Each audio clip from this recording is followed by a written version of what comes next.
کر دیں اس کو. عورتیں بال کیوں نہیں کٹوا سکتی؟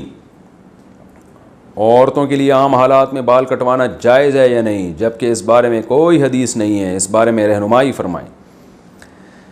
دیکھیے حدیث میں آتا ہے کہ عورتوں کو مردوں کی مشابہت سے اور مردوں کو عورتوں کی مشابہت سے منع کیا گیا ہے.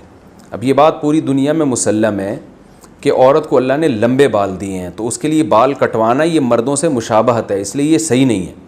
بعض لوگ کہتے ہیں امہات المومنین نے نبی صلی اللہ علیہ وسلم کے انتقال کے بعد بال کٹوائے تھے، چھوٹے کروائے تھے، تو اس لیے بعض لوگ کہتے ہیں اس سے پتہ چلتا ہے عورت بال چھوٹے کروا سکتی ہے.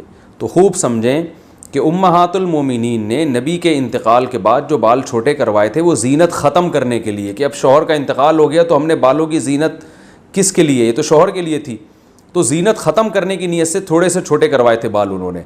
جبکہ آج عورتیں جو بال چھوٹے کرواتی ہیں وہ فیشن کے لیے، زینت پیدا کرنے کے لیے. تو یہ تغییر خلق اللہ ہے، یہ اللہ کی تخلیق کو بدلنا ہے کہ جس چیز میں اللہ نے زینت رکھی ہے لمبے بالوں میں، آپ اس کے خلاف کو زینت قرار دے رہے ہو، تو یہ اللہ کی تخلیق کو بدلنا ہے. اس لیے عورت کے لیے ناجائز ہے یہ کہ وہ زینت کے لیے کہ بال چھوٹے کروائے.